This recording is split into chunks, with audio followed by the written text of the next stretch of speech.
የካውንስሉ ዋና ጸሐፊ ጅማ ከተማ ላይ ማረጋገጥ ይቻላል የቤተ ክርስቲያንን መሬት 900,000 ብር ሽጦ መስጊድ ተሰርቶበታል። ወንድማችን እንደምትመለከቱት ፓስተር አብዶ ይባላል። ከእስልምና የመጣና እስልምናው ላይ የሚሰራ ነው። ትናንትና የግድያ ሙከራ በሙስሊሞች ተደርጎበታል። በካውንስሉ ጽፈት ቤት ውስጥ ያሉ ወይዘሮ ምህረት ኤችአር እና የካውንስሉ ጽፈት ቤት ኃላፊ ያላቸውን ግንኙነት ቤተሰቦቻቸው በሚፈልጉት መንገድ ያጣሩ። እሱ እንዲህ አይነት በማጽዳት በመግደል የነብያቸውን ገበና ለመከላከል ወይንም ደግሞ ለመደበቅ እየሞከሩ ይገኛል ማለት ነው። ለመንግስት አካላት አቅርቡልን። እናቱ የወለደችው የፕሮቴስታንት ሊቅ ካለ፣ እናቱ የወለደችው የመልካም ወጣት አስተማሪ ነኝ የሚል ካለ፣ እናቱ የወለደችው ፕሮፌትም ካለ ይምጣ። እንደዚህ አይነት መሀይም ነብይ ለዘላለም አይነሳም። ይሄንን ቁጭ ብለህ የምትሰማና የፈለገ ስጋ ለብብህ ስቀደድብህ ቁጭ ብለህ ክርስቲያን እንጠኝ ብለህ ተቀመጥ። የምን አይነት ሰይጣን ነው አእምሮ እንደዚህ ያጨለመው? ሰላም ጤና ይስጥልን ቤተሰቦቻችን፣ ይህ የሮማንስ ሮድ የዩቲዩብ ቻናል ነው። በቻናላችን አዳዲስና ወቅታዊ ትኩስ መረጃዎችን ይዘንላችሁ መጥተናል። እስከ መረጃው ፍጻሜ አብራችሁን ቆዩ። ቻናላችንን ሰብስክራይብ ያላደረጋችሁ ሰብስክራይብ በማድረግና የደወል ምልክቷን በመጫን አዳዲስ መረጃዎችን በፍጥነት ያገኙ። ቪዲዮአችንን ለሌሎች ሼር በማድረግ ቤተሰባዊነቱን ያጠናክሩ። የካውንስሉ ዋና ጸሐፊ ጅማ ከተማ ላይ የቤተ ክርስቲያንን መሬት ይሄው ማረጋገጥ ይቻላል የቤተ ክርስቲያንን መሬት 900,000 ብር ሽጦ ያ መሬት የተሸጠበት መሬት መስጊድ ተሰርቶበታል። ይሄ ሊረጋገጥ የሚችል እውነታ። ምክንያቱም ይሄ የማፊያ ስራ ነው።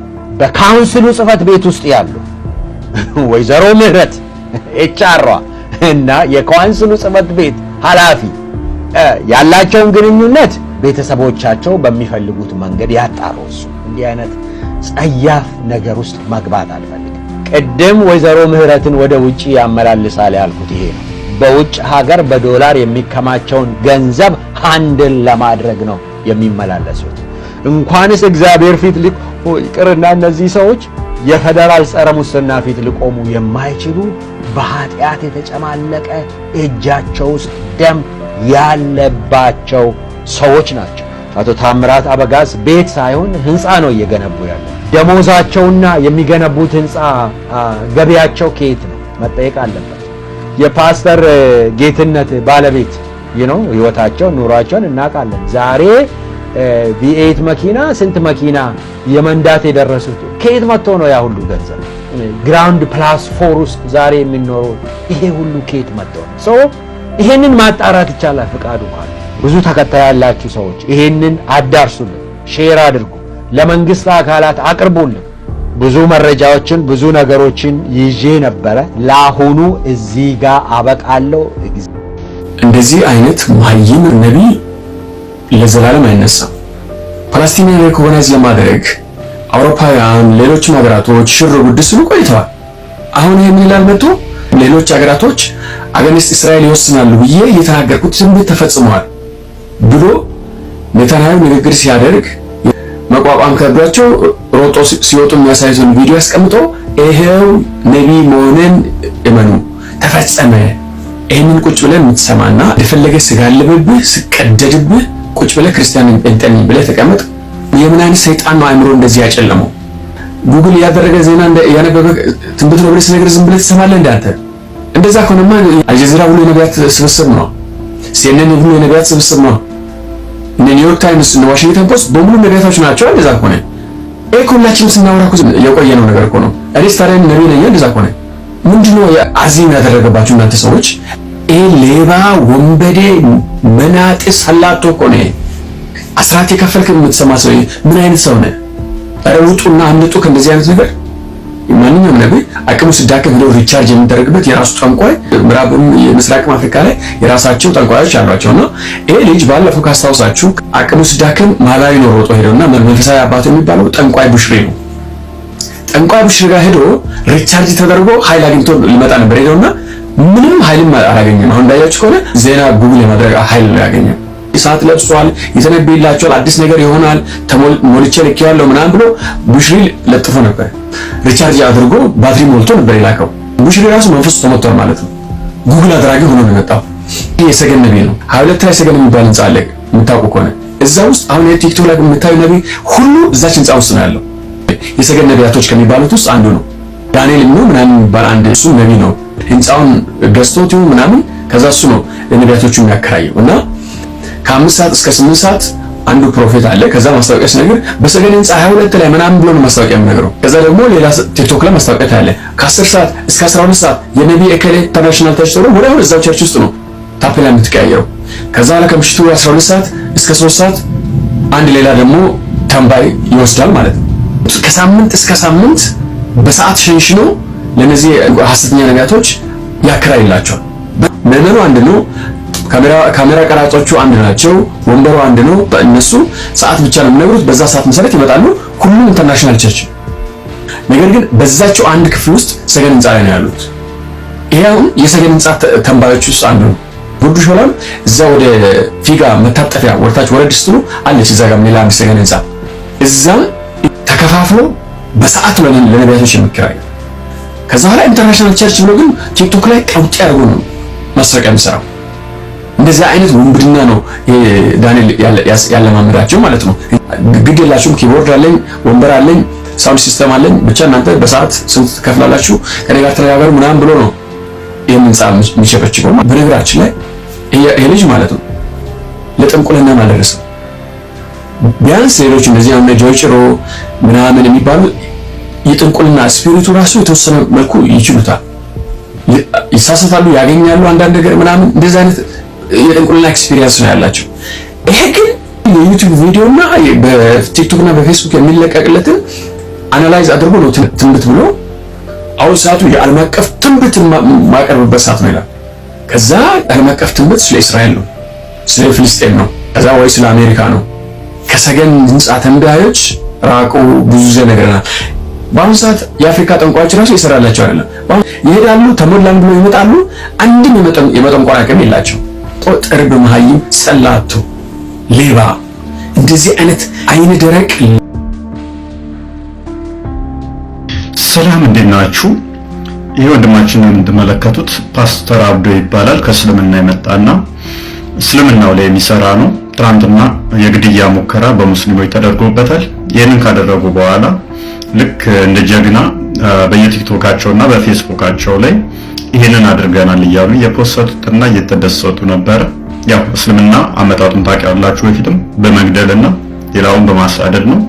አሁንም ደግሞ እነሱ ላይ የነብያቸው ገመናን የሚገልጥባቸውን ሰው በማጽዳት በመግደል የነብያቸውን ገመና ለመከላከል ወይንም ደግሞ ለመደበቅ እየሞከሩ ይገኛል ማለት ነው። በፊት በአረብኛው ነበር የሚደበቁት፣ እንግሊዘኛ ተተረጎመባቸው አዲሱ። አሁን ያንን እንግሊዘኛውን እያነበበ የሚገልጥባቸውን የነብያቸውን ገመና ያስተምሮታቸውን አጋንንታዊነት መግደል በዛ እንከላከላለን ብለው ሞክረዋል ማለት ነው። ወንድማችን እንኳንም እግዚአብሔር አተረፈ። ጀምራልኝ የኔን ፈራ ይዘው ቢሄዱ ደስታዬ ነው። እኔ አባቴን ውርስ እንደወረስኩ እነሱ ወንድማቸው ውርስ ቆቤንና ምርኩዜን እኛም እንደወንድማችን ብለው ወደ ቤታቸው ቢመለሱ። ለነገሩ ከዚህ በኋላ ያለው ትውልድ ግን አይሸወድልህም። የኔን ፈለግ ተከትለ የመጣ ባላትን እያከበርክ ምናምን ብትለው የአሁኑ ዘመን ወጣት ያለ ማርያም ታማልዳለች በስነ ስርዓት እንትን በል ይሄን እምነት መረከብ አለብህ ብትለው የአሁኑ ዘመን ልጅ ኧረ አባቢ ታማልዳለች ኦኬ ምንም ችግር የለም።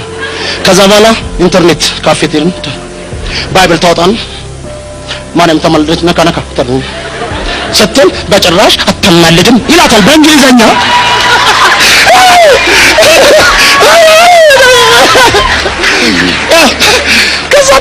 ከዛ ትመጣለህ አባቢ ግን ትላንትና ማርያም ታማልዳለች አላልከኝም ነበር?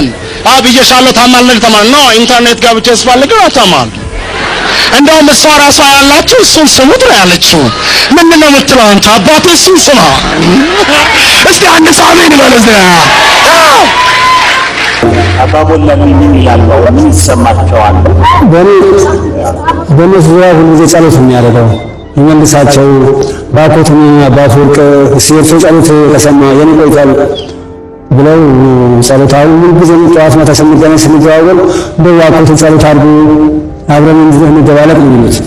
ከአባቴ ጋር ሁሉ ጊዜ ጠባችን ይሄ ነበር። የታኑ ምሻለ እኔ ነኝ የማውቀው ዝም በል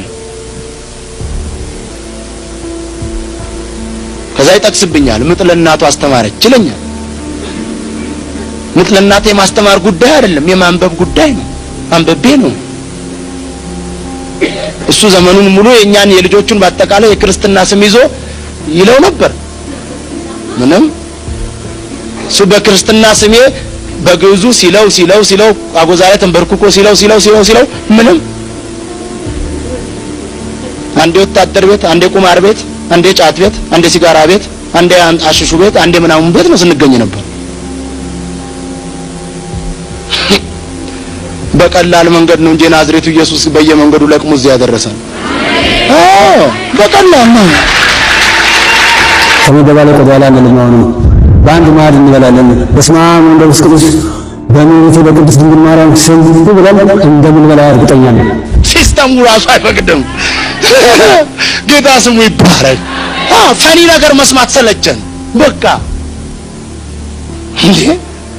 እንዴ ተውን እንጂ አታክብድብን። እንደውም እግራቸውን የሚሰነጣጥቁ ምን የመሳሰለ ነጭ ጤፍ ሞልቶ ቅጠል ለሚበሉ ወየውላቸው። መጽሐፍ ነዋ ውብና ድንቅ ሆኜ ተፈጥሬያለሁና እግዚአብሔርን አመሰግነዋለሁ። እግዚአብሔር በፈጠረን ማንነት ይሄን እያየን እያመሰገንን ሻምፖ ምናምን ይሄ ኮንዲሽነር ምናምን እየተቀባን አሳምረን በክብር መያዝ ነው እንጂ ሰንጠቀ ትጠየቅባታለህ። ትጠየቃለህ። የሰነጠካትን እግር ሁሉ እግዚአብሔር የሰጠህን አሳምሮ ነው የፈጠረ ሰርቶ አበጃጅቶ ዋጋ ከፍሎ ምን ይላል? አሁን ፓስተር ዳዊት ፓስተር ሶፎንያስም ቢሆን አንደኛ የእናንተ ጥረት ያስፈልጋል፣ የእናንተ ጸሎት ያስፈልጋል። ከዚያ ባሻገር ግን ነው የሚሏቸው መልእክት አለ። እኔ የመጨረሻ መልእክት የሚኖረው ምንድነው? እኔ ወንድማቸው በተለይ ፓስተር ዳዊት አትቀልድ። ምክንያቱም አጠገቡን አወጣለታ አሮጠ አለፋ። ምክንያቱም እኛ የለመድነው 6 ተራራ ተሻግረ ከ6 ተራራ በኋላ 2 ወንዝ እንደምንም ተሻግረ 7ኛው ተራራ እንደምንም በገመድ ወጣ። የለም ፓስተር ዳዊት እንዲመጣ አይሆንም። የግድ ልፋት መከራ ለጭንቀት እንተረምት ነው ላይ በባዶሪ እንደገና እንትን የለም። መጽሐፍ ያላዘዘውን ከየት አምጥተን እንንገር? ወንድሜ 6 ተራሮችን ትዞራለህ። በ6ኛው ተራራ ላይ ጫፍ ላይ ትወጣለህ። ከጫፍ ደግሞ በገመድ ተሸራተህ ትወርዳለህ እና አልፎም ደግሞ ድንገት ዘንዶ መጥቶ ጠቅልሎ ይዞ ይወጣ ይችላል አንልም። ዘንዶን እንረግጥልሃለን እንጂ እንደማያሳፍረኝ እኔን አይደለም የሚያሳፍረው፣ እኔን አይደለም የሚያስደስተው፣ ፈጣሪን የሚያስደስተው። እናቱ ጋር መምጣቱ የፈጣሪ እናት ጋር መምጣቱ ይደስታል። እሷ ራሷ ያላችሁ እሱን ስሙት ነው ያለችው። ምንድን ነው የምትለው አንተ? አባቴ እሱን ስማ እስቲ አንድ ሳሜን ማለት ነው። መጀመሪያ እመቤቴ ማጸናት እመቤቴ ምን እንደሆነች ታውቃታለች። አይሰራም። ተረከዝ ካልተሰነጠቀ ቅጠል ካልበላ ዋሻ ውስጥ ተደብቀ ፊት ቢጫ ካልሆነ መንግስተ ሰማያት አትገባም የሚል መጽሐፍ የለንም። ወደ እናታቸው ደጅ ይመለሳሉ። የኔን ህይወት ያውቁታል። የመጀመሪያ የነበረኝ ህይወት ያውቁታል። ስለዚህ ያን ምርኮዝ አድርገው ዛሬ ማስበልን ከምትሞት እኔ ደፍሬ ብነግርህ ይሻላል ብዬ ነው። ሳንነግራቸው ፈርተናቸው ስንቶች ሞቱብን። ስለዚህ አንተና አንቺ ከምትሞቱብን ቶሎ እንቅጩን እነግራቸዋለን። ባለዳሙን አንፈልግም። አሜን። አዎ በቃ ቀላል ነው። እና ጌታን ተቀበል ስላቸው የት ና ጎስፕል ላይ ተሮብን ብትመጣ እሑድን ብትመጣ እዛ ፕሮግራሞች አሉ። አርብ ላይ ምናምን እንደ እዚህ ካዛች እዚህ አንተን ቆርቆሮ የነበረው ግብርና የነበረው መጋዘኑ አይወድም ሰው በታክሲ ላጥ ብለህ በታክሲ ላጥ ብለህ ምክንያቱም የግድ ችኳንታ ተከራይተን ባንዲራ ለጥፈን ያለን አንፈል በታክሲ የግድ አገር ለአገር አንዞር። የምን ማካበል ክርስትና መቀደስ ነው እንጂ ማስቀደስ አይደለም። እናቱ የወለደችው የፕሮቴስታንት ሊቅ ካለ፣ እናቱ የወለደችው የመልካም ወጣት አስተማሪ ነኝ የሚል ካለ፣ እናቱ የወለደችው ፕሮፌትም ካለ ይምጣ። በገድለ መርቆሬዎስ ላይ ገጽ 36 ማለት ነው። ገድለ መርቆሬዎስ ያው ገጽ 36 ላይ የገደለው ሰው ንጉሱን ስዕሉን ሄዶ የገደለው የንጉሱ ስም እንደዚህ ይላል።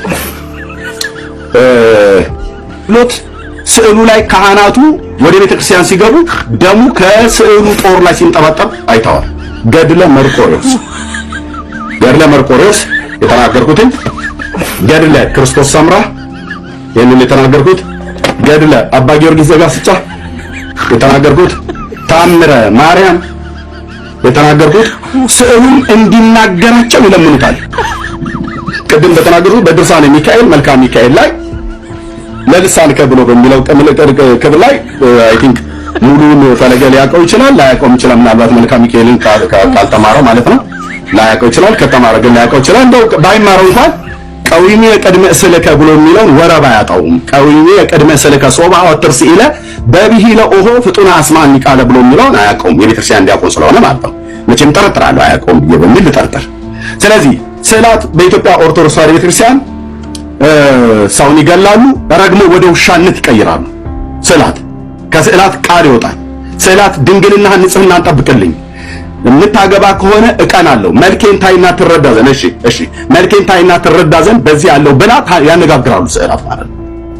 እነሱም ያነጋግሯቸዋል፣ ስዕሎቹ ያነጋግሩናል ብለው ነው ብለው የሚሉት ስዕሎቹም ያነጋግሯቸዋል። ስዕሎቹ ሰው ይገላሉ፣ ስዕሎቹ ወተት ያፈልቃሉ፣ ስዕሎቹ ደም ያወጣሉ፣ ስዕሎቹ ወዝ ያወጣሉ። ወዝ ሰውነታቸው ይሄ ላበት ማለት ነው ያወጣል። እነዚህ ስዕላትን እንደሚናገሩ ስለሚያምኑ ነው ቀዊሜ ቅድመ እስልከ ሶባ አውትርስ ኢለ ብሎ ያሉት ማለት ነው። ስለዚህ ስዕላት በኢትዮጵያ ኦርቶዶክስ ተዋሕዶ ቤተክርስቲያን ሲያጥኑላቸው፣ ሲሰግዱላቸው፣ ወደ እነሱ ሲማጸኑ ወንድሞች እናቶች በስዕላቱ ይናገራሉ ብለው ያምናሉ። መናገር ብቻ አይደለም፣ ስዕላቱ ከበሮ ሲመታ ከካህናት ጋር ያሸበሽባሉ ይላሉ። መርቆሬዎስ ላይ ሰሜን ሸዋ ስዕላቱ ይዘላሉ፣ ከበሮም ሲመታ ያሸበሽባሉ፣ እልል ይላሉ ብቻ ነው ያላሉ። መናገር የቻሉ ስዕሎች እልል የማይሉበት ምክንያት እሱ ምናልባት ወደፊት ልናየው እንችላለን። እየቆዩ እልል ሊሉ ይችላሉ፣ አይታወቅም። ግን እንደሚያሸበሽቡ ከበሮ ሲመታ በየመሃሌቱ እንደሚዘሉ ይሄንን ፈለገ ዲናይ አያደርገውም። እኔ ቤተክርስቲያኒቱ ዲያቆን የነበርኩ ሰው ነኝ። ዲናይ አያደርገውም።